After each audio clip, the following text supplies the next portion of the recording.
Assalamualaikum warahmatullahi wabarakatuh.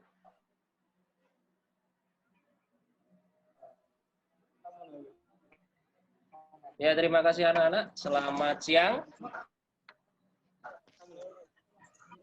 Hari ini kita bertemu lagi dalam pelajaran daring SASIS kelas 11. Ya, di mana nanti materinya kita melanjutkan pada materi minggu lalu, yaitu sistem rem konvensional. Kalau pertemuan hari ini kita membahas mengenai sistem rem perawatan berkala sistem rem konvensional. Sebelum kita mulai pelajaran, silakan salah satu dari kelas ini untuk memimpin doa terlebih dahulu. Mengawali pelajaran, ya, dalam dimulai.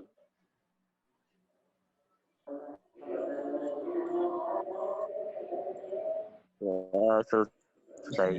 Nah, terima kasih. Oh ya anak-anak, saya absen terlebih dahulu ya. Sebelum pelajaran saya mulai, pada minggu lalu telah saya jelaskan mengenai komponen-komponen sistem rem. Jadi hari ini kita lanjut ke materi perawatan berkala sistem rem. Coba kalian lihat video ini terlebih dahulu. Dari video ini nanti kamu bisa ambil kesimpulan apa yang terjadi pada kendaraan ini.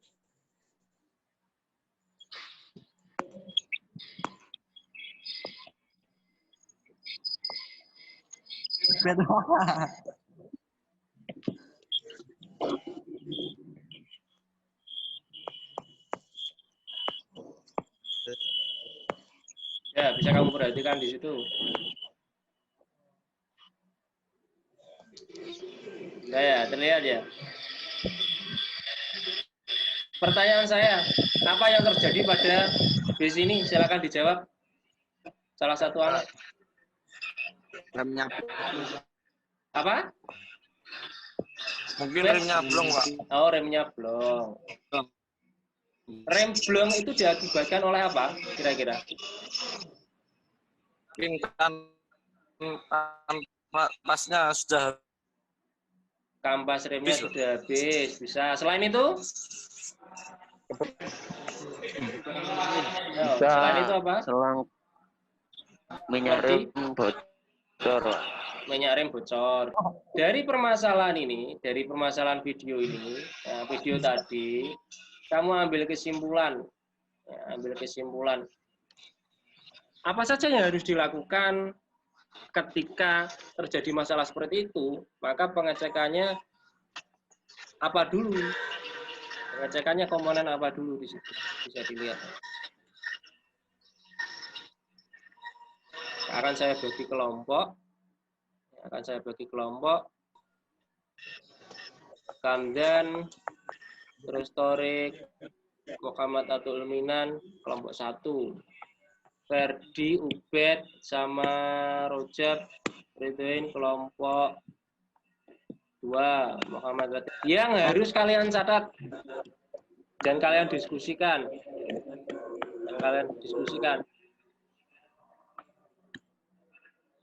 Satu, hal-hal apa saja yang harus dilakukan ketika pemeriksaan sistem rem supaya tidak terjadi pada kejadian seperti video tadi.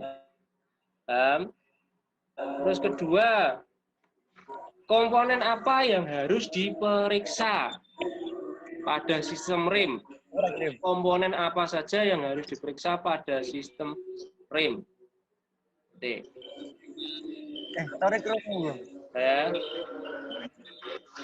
Saya beri waktu 20 menit. Sudah anak-anak? Sudah dikerjakan? Sudah. Kelompok 1, Torek, Minan, sama Ferdi. Untuk hasil diskusinya silakan disampaikan. Untuk masing-masing kelompok silakan jawabannya ditulis di selembar kertas. Nanti akan saya koreksi dari hasil diskusi kelompok. Di selembar kertas, difoto, nanti dikirim lewat WA masing-masing ya. Nah, itu saja. Nah, sebelum pertemuan hari ini kita tutup, nah ini akan saya beri materi sedikit apa saja yang harus dilakukan ketika pengecekan sistem rem. Bisa dari hasil diskusi kalian tadi,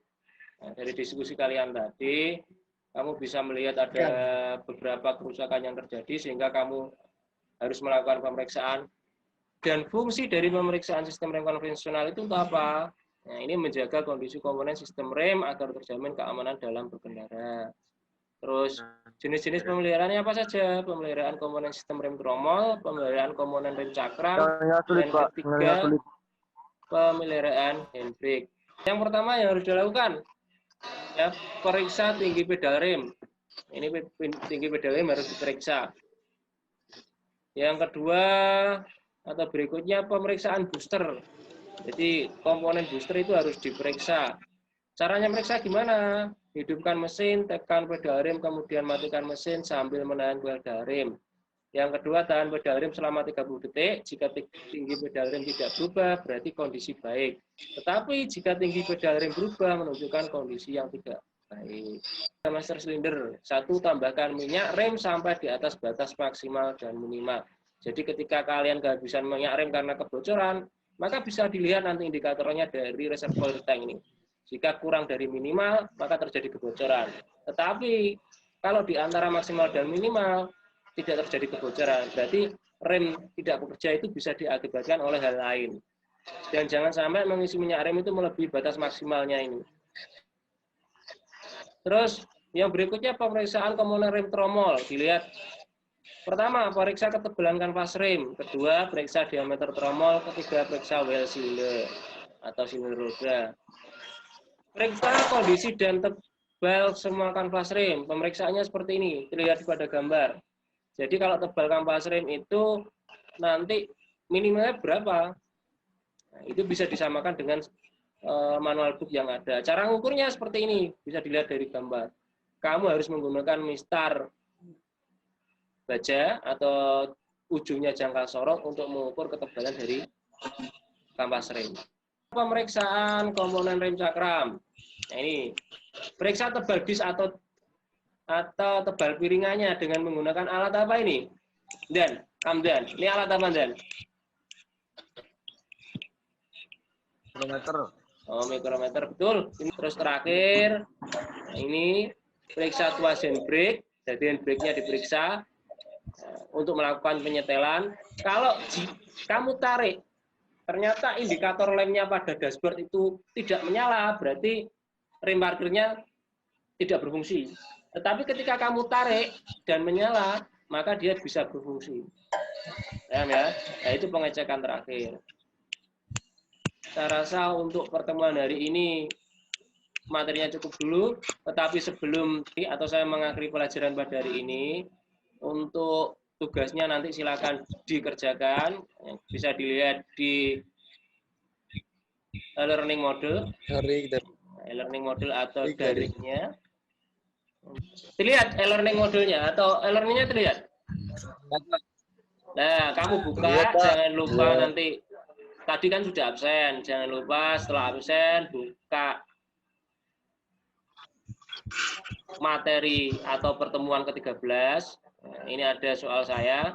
Kamu buka yang materi sistem rem konvensional, setelah itu kerjakan kuis pertemuan ke-13. Ini dikerjakan langsung di e-learning model. Ya, baik yang luring maupun yang daring hari ini nanti wajib mengerjakan kuis pertemuan ke-13 ini. Jawab, Pak. Nah, sebelum pertemuan saya akhiri, untuk minggu depan pertemuannya adalah identifikasi kerusakan pada sistem rem atau melakukan pemeriksaan langsung pada sistem rem. Hingga nanti pokok bahasanya atau materinya itu melakukan perawatan sistem rem secara berkala. Jadi apa saja yang kamu lakukan? Kamu ngambil datanya langsung dengan benda kerja atau pakai unit mobil langsung. Nah, sampai di sini silakan Ferdi ketua kelas dipimpin berdoa terlebih dahulu untuk mengakhiri pelajaran pada hari ini. Sebelum mengakhiri pertemuan ini, untuk mengakhiri doa dalam hati mulai. Berdoa. Ya, terima kasih atas kehadirannya di Zoom meeting hari ini anak-anak. Jangan lupa ketika pertemuan luring pada minggu depan harus memakai masker, memakai safety shoes, dan jangan lupa memakai cattle pack atau membawa cattle pack karena kita akan ada pertemuan luring di bengkel. Sekian dari saya ucapkan terima kasih. Assalamualaikum warahmatullahi wabarakatuh. Waalaikumsalam warahmatullahi wabarakatuh.